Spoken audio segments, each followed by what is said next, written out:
बिस्मिल्लाहिर्रहमानिर्रहीम, अस्सलाम वालेकुम। उम्मीद है आप सब लोग खैरियत से होंगे और जहाँ पे मौजूद होंगे सेफ होंगे और हैप्पी होंगे। अ, मेरा नाम आफाक है और आज हम बात करेंगे टाइम मैनेजमेंट के हवाले से। टाइम मैनेजमेंट एक वो टॉपिक है जिस पर काफ़ी लोग, काफ़ी मेरे स्टूडेंट, काफ़ी मेरे टीम मेंबर्स और काफ़ी मेरे फ्रेंड्स हमेशा डिस्कस करते हुए आए हैं। टाइम मैनेजमेंट के हवाले से कि टाइम मैनेज नहीं हो पा रहा। हम एक दूसरे से गिले-शिकवे भी करते हैं कि हमारे पास टाइम नहीं है या आप मुझे टाइम नहीं दे रहे हैं या मेरे पास टाइम देने के लिए जो है वो बहुत मुश्किल हो रही है। तो आज इस छोटी-सी वीडियो में हम ये समझेंगे कि टाइम मैनेजमेंट क्या है और किस तरीके से हम अपने पास होने वाले अवेलेबल टाइम को इफेक्टिवली मैनेज कर सकते हैं। टाइम एक ऐसी चीज़ है जिस पर हम हमारी पूरी दुनिया जो है वो एक्सपेक्ट कर रही है, पूरी दुनिया जो है इस पे पूरी दुनिया इस वक़्त टाइम मैनेजमेंट के हवाले से बात कर रही है, डिस्कस कर रही है और टाइम वो वाहिद चीज़ है जो कि हर एक मेन ऑब्जेक्टिव को अचीव करने की बेस्ट केपीआईज़ है। आज हम बात करेंगे कि टाइम मैनेजमेंट स्किल्स क्या हैं? ऑल्थो कि हम सब में टाइम मैनेज करने का स्किल अलग है, लेकिन कुछ रहनुमा उसूल क्या हैं आज हम बात करते हैं। सबसे पहले तो हमें टाइम मैनेजमेंट की इम्पोर्टेंस को समझना होगा कि टाइम मैनेज अगर हम करेंगे तो उससे फायदा क्या होगा। उससे फायदा हमें हमारे पर्सनल ऑब्जेक्टिव्स को अचीव करके हो सकता है, उससे फायदा हमारी फ्यूचर ग्रोथ को हासिल करके हो सकता है, उससे फायदा हमें अपने रिलेशनशिप डेवलपमेंट, रिलेशनशिप बिल्डिंग में हमें फायदा हो सकता है। तो सबसे पहले तो हमें इस चीज को अहमियत देनी है अपनी लाइफ में कि जो टाइम भी हमारे पास मौजूद है हम उसको इफेक्टिवली यूटिलाइज करें। हम नॉर्मली जो टाइम अपने 24 घंटों में इवैल्यूएट कर रहे होते हैं या स्पेंड कर रहे होते हैं, वो हम अपनी जॉब्स में कर रहे होते हैं, अपने काम में कर रहे होते हैं, अपने आराम में कर रहे होते हैं और फिर जो टाइम बचता है, हम उसे डिवाइड करते हैं अपनी प्रायोरिटीज़ के हवाले से। नबी करीम सल्लल्लाहु अलैहि वसल्लम की एक बहुत बेहतरीन कोट है, जो कि आपके सामने स्क्रीन पे भी शो हो रही है। The two most undervalue asset by people are good health and leisure time.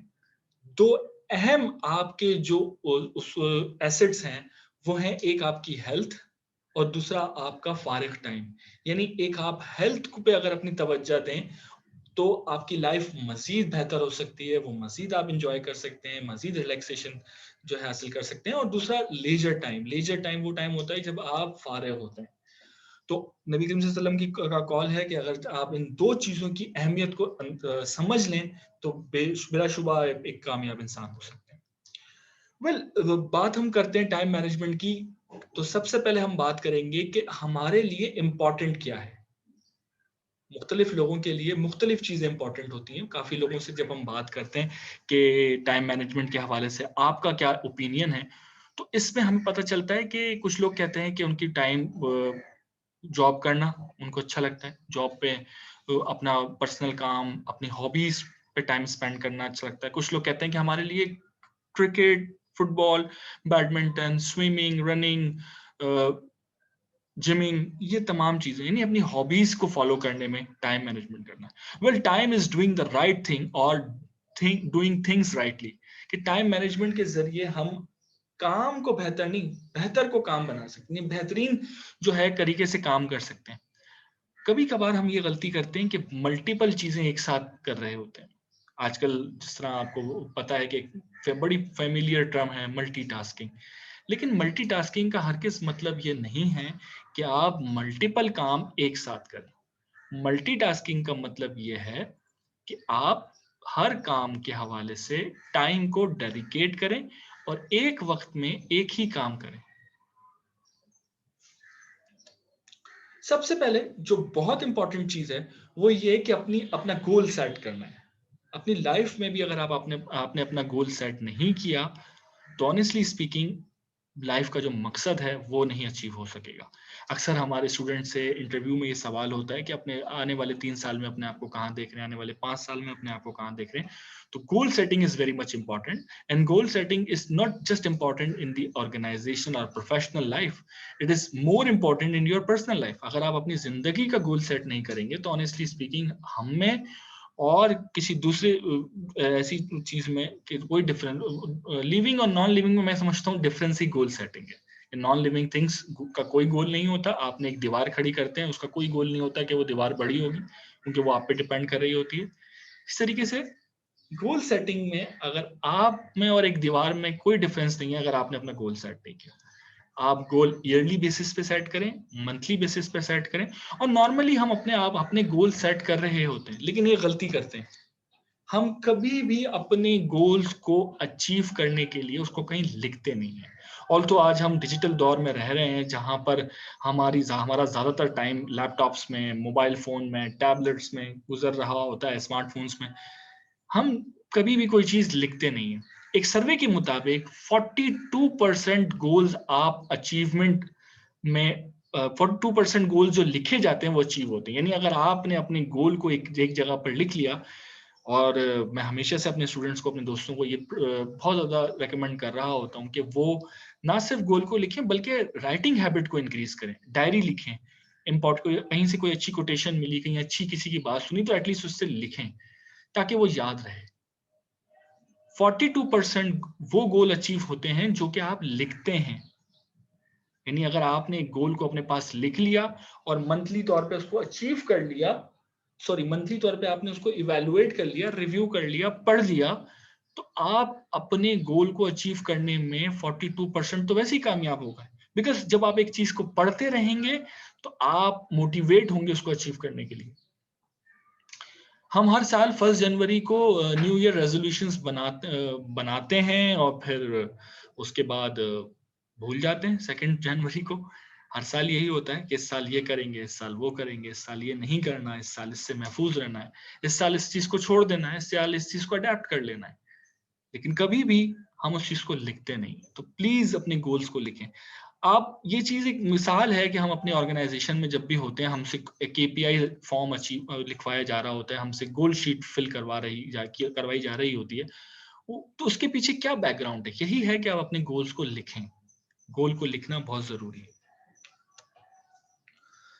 We can never manage time, but yes, we can always manage ourselves against. हम टाइम को नहीं मैनेज कर सकते, हमने अपने आप को मैनेज करना है और इस बात को समझना है। हम हमेशा टाइम को मैनेज करने की कोशिश कर रहे होते हैं कि टाइम हमसे मैनेज हो जाए, जबकि खुद को मैनेज नहीं करते। अगर मैं सुबह 12 बजे सो के उठूंगा और मैं सोचूंगा या मैं ये जो है कोशिश करूंगा कि सारे काम अचीव हो जाएं, तो मैंने अपना प्राइम टाइम जो है वो तो सो के गुजार दिया। So you have to manage yourself. You have to go to bed early wake up, अपने गोल्स लिखेंगे, सुबह उठ के क्या काम करना है, किस तरह करना है और कौन से काम को प्रायोरिटी देनी है।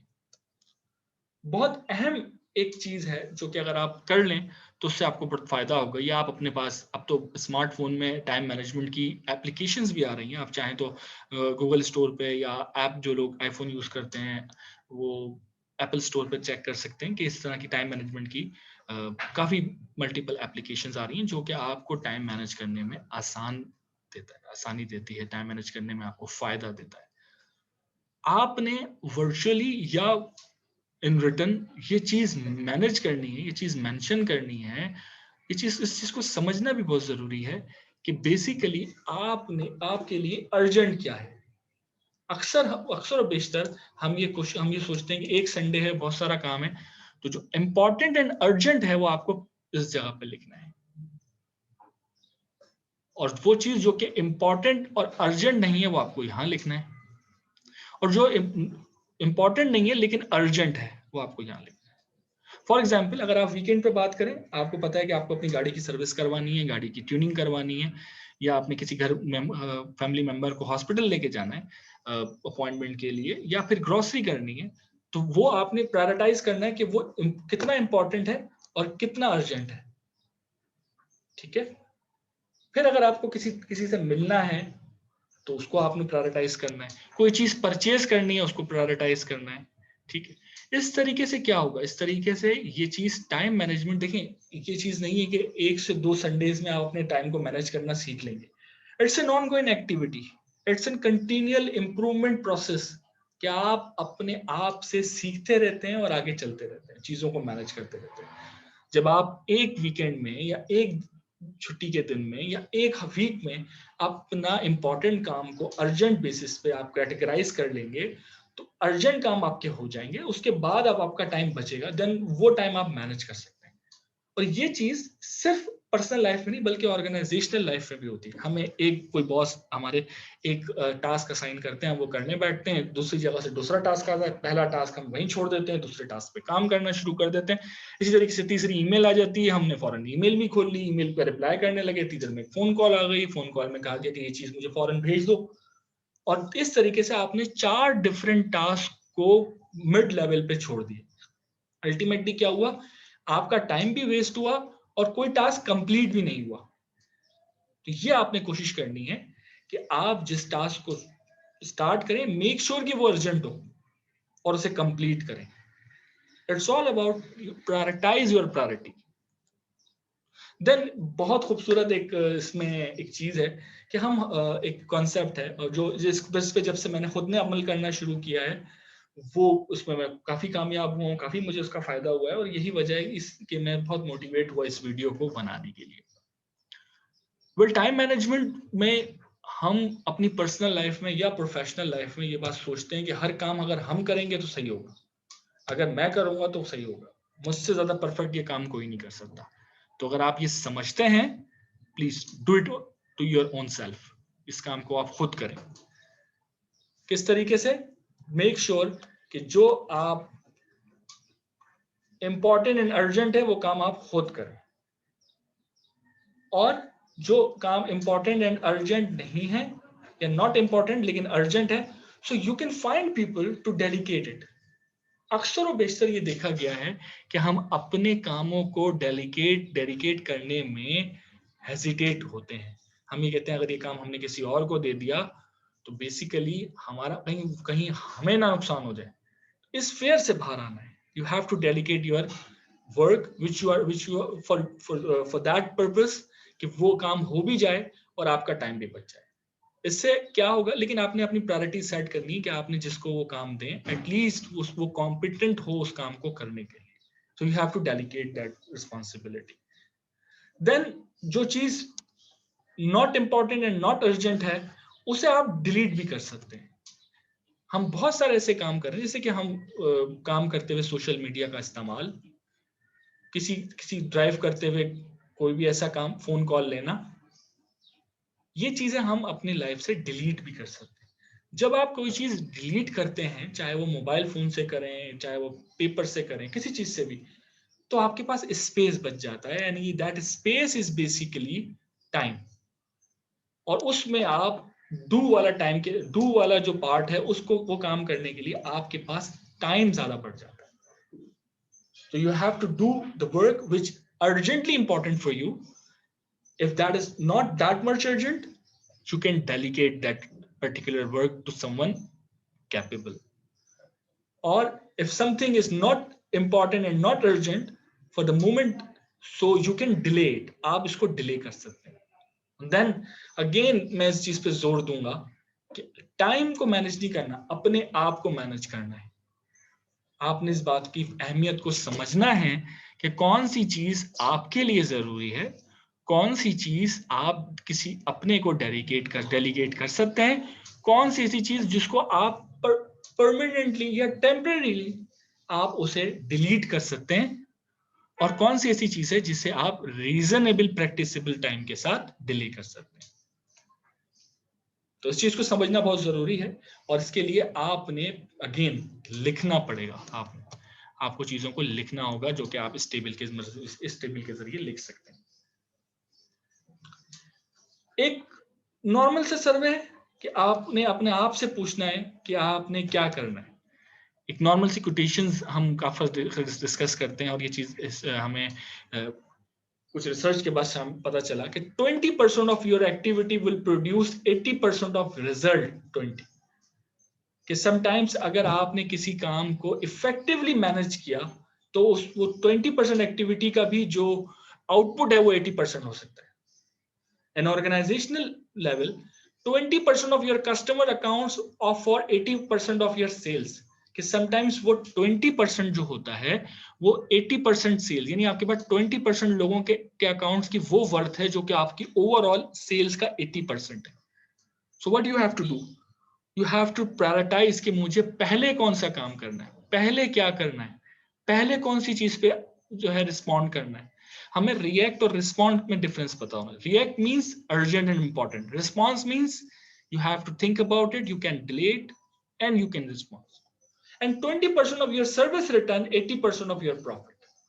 So the point is, you have to ask yourself, you have to scratch your soul के अगर मेरे पास टाइम नहीं बच रहा अपनी फैमिली के लिए, तो वो टाइम मैं कहाँ मैनेज कर रहा हूँ। अगर मेरे पास अपने फ्रेंड्स किस लिए टाइम नहीं बच रहा, अगर मेरे पास कोई टास्क है, फॉर एग्जाम्पल आपको एक टास्क दिया जाता है और आपको टाइमलाइन दी जाती है 3 दिन की, आप कहते हैं कि 2 दिन में आराम करूंगा, तीसरे दिन लेके बैठूंगा। लेकिन जब आप तीसरे दिन उस काम को टच करते हैं या उस काम को स्टार्ट करते हैं, तो आपको पता चलता है कि ये काम तो 5 दिन का था। इसमें तो रिसर्च इन्वॉल्व है, इसमें तो डेटा एनालिसिस इन्वॉल्व है, इसमें तो ग्राफिंग इन्वॉल्व है, इसमें तो प्रेजेंटेशन इन्वॉल्व है। तो फिर आप परेशान होते हैं। और याद रखिएगा, time, if you not effectively manage your time, that will increase your stress. यही वजह है कि जब हम टाइम को सही मैनेज नहीं करते, तो वो हमारे स्ट्रेस को इंक्रीज करता है। The law of 3 points. First, most important task to accomplish your goals and objective. आपने अगेन इस बात का फैसला करना है कि कौन सी ऐसी चीज है जिसको आपने टाइम पे अगर नहीं किया तो नुकसान क्या होगा। Secondly, most important task to accomplish your goal, कि जो गोल्स आपने बनाए हैं, जो गोल्स आपने लिखे हैं, उसके लिए सेकेंड इंपॉर्टेंट टास्क कौन सा होगा। And third most important task to accomplish your goal, कि आपने एटलीस्ट अपने गोल्स को 3 हिस्सों में या 3 पॉइंट्स में डिवाइड करना है। नंबर 1, जो आपके गोल्स को अचीव करने के लिए इंपॉर्टेंट है और अगर आपने नहीं किया तो नुकसान होगा। नंबर 2, जो आपको गोल्स को अचीव करने में अहम है। और नंबर 3, जो सपोर्ट करता है। पूरी दुनिया में टाइम मैनेजमेंट के हवाले से और कंटिन्यूअल इंप्रूवमेंट के हवाले से एक पीडीसीए साइकिल कहा जाता है। यानी जो काम भी आप करें उसके हवाले से उसको चीजों को प्लान करें। यानी उस काम को करने के लिए आपको क्या रिसोर्सेस चाहिए होंगे, क्या एनवायरनमेंट चाहिए होगा, कितना टाइम चाहिए होगा, कौन कौन सी इंटरैक्टिव एक्टिविटीज के जरिए उस काम को आप आसानी के साथ कर सकते हैं। फॉर एग्जाम्पल, अगर आप एक कार लेने की बात करते हैं तो आप उसको प्लान करते हैं, अपने दोस्तों को कहते हैं कि यार मुझे कार चाहिए, थोड़ा सा मुझे बताओ। आप स्पेसिफिकेशंस देखते हैं, आप अपना बजट देखते हैं, आप टाइम निकाल के सर्चिंग करते हैं, और फिर डू पार्ट आता है। And do part is totally an implementation part in which you perform the activity which you plan earlier. यानी जो काम आपने प्लान किया था उसको कंप्लीट करने के लिए, उसको अकॉम्प्लिश करने के लिए आप इंप्लीमेंट करते हैं उस प्लान को। ये जो जो चीजें आपने प्लान की थी जिस तरीके से, वो उस तरीके से हैं या नहीं। Then you have to check कि जो काम आपने किया है प्लानिंग का कितने % आपने इंप्लीमेंट किया है। याद रखिएगा, अगर आप 100% प्लान करते हैं चीजों को, तो उसमें से इंप्लीमेंटेशन में सिर्फ 70% प्लानिंग या लेस देन 70% अचीव होती है according to a survey. So you have to check the 30% कि 30% के ना होने की वजह क्या थी, और उसके बाद इसमें आप डेटा आपको मिलता है, आप इवैल्यूएट करते हैं। You have to realise your mistakes, you have to identify the grey areas, that how you can enhance yourself, how you can achieve more than you expect actually, and for that purpose you will act it। कि आपने जो चीज जो 30% रह गया है उसको achieve करने के लिए आपने मजीद कितना टाइम देना है, मजीद क्या एक्टिविटीज करनी है, मजीद क्या रिसोर्सेस चाहिए, और किस तरीके से आप अपने आप को इम्प्रूव करते हैं। दुनिया की बेहतरीन कंपनीज में अगर कोई छोटी सी चीज भी खरीदी जाती है, मैं हमेशा सुई की मिसाल देता हूँ, निडल की मिसाल देता हूँ। एक निडल परचेज की जाए या कंपनी की एक सब्सिडरी फर्म या कंपनी की एक फ्रेंचाइज बनाई जाए, छोटे से, no matter how much your decision having a budget, and no matter how big your decision is, you have to implement the PDCA cycle। Problem क्या आती है हमारी लाइफ में कि we plan things, हम बहुत अच्छी प्लानिंग में हम बहुत अच्छे हैं और हम इंप्लीमेंट भी कर देते हैं उस प्लानिंग को, लेकिन we never look back and check that how much the planning has succeed. जब तक हम इस चीज को नहीं समझेंगे कि जिस चीज को जितना प्लान किया था वो उसका कितना परसेंट अचीव हुआ है। हम अगर स्टूडेंट्स की मिसाल दें तो वो स्टूडेंट्स हमेशा बहुत अच्छा पढ़ने की बात करते हैं, बहुत दावे करते हैं हमारे स्टूडेंट। खुद मैं भी एज ए स्टूडेंट बहुत ज्यादा करता हूँ कि मैंने बहुत अच्छी तैयारी की थी, लेकिन जब एग्जाम की बात आती है तो एग्जाम बेसिकली हमें बताता है कि हमारी प्लानिंग क्या थी और हम एग्जाम में उस चीज को एग्जीक्यूट कितना कर सकें। पर कितने लोग हैं कि जो पेपर देने के बाद या रिजल्ट आने के बाद इस चीज को इवेलुएट करते हैं कि हमारी मिस्टेक्स क्या थी जिसकी वजह से पेपर, हम बहुत आसानी के साथ ब्लेम शुरू कर देते हैं कि ये गलती थी, ये एक्सक्यूजेस तलाश करते हैं। तो never hide yourself behind any excuses. Well, PDCA cycle is not implement to blame anyone. PDCA cycle to improve yourself. Then उसके बाद जब आप एक्ट करते हैं तो याद रखिएगा इस एक्ट में और उस डू में बहुत डिफरेंस होता है। ये एक्ट आपकी गलतियों से सीखे। मैं हमेशा से कहता हूँ अपने दोस्तों को या अपने फ्रेंड्स को, स्टूडेंट्स को, अपने सर्किल में, गलती करना बहुत अच्छी बात है, गलती किया करो। तो लोग बहुत हैरान होते हैं कि गलती करना क्यों अच्छी बात है। मैं हमेशा कहता हूँ गलती करना अच्छी बात है, बट अच्छा इंसान वो है जो अपनी गलतियों से सीखे।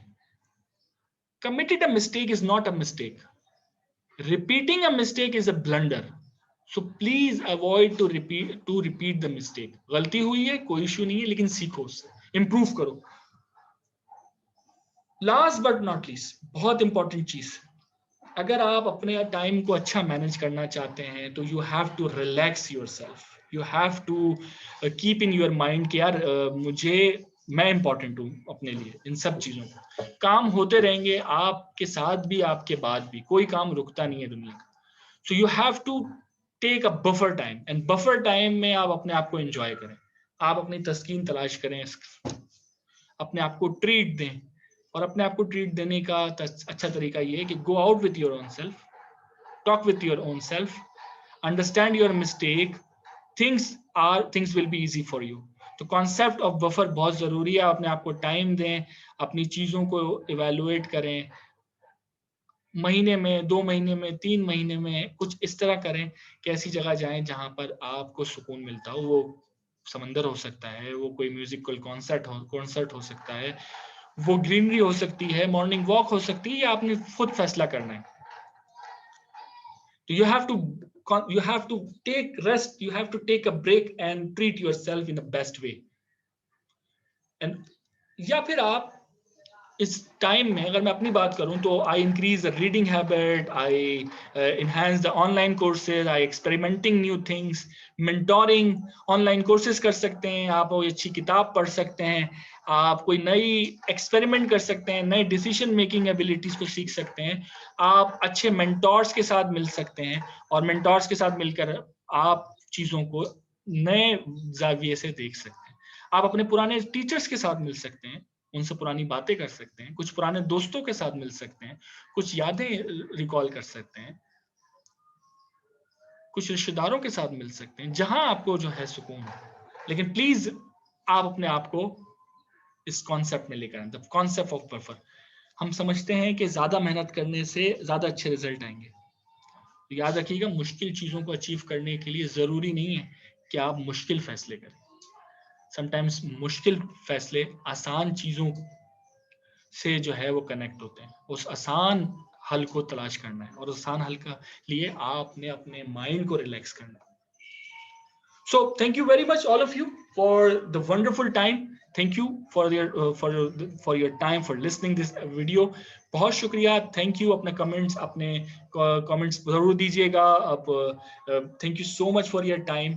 और अगर आपको ये वीडियो पसंद आए तो प्लीज इसको सब्सक्राइब कीजिएगा और कोशिश कीजिएगा कि आप अपना फीडबैक दें। और बहुत बहुत शुक्रिया, थैंक यू।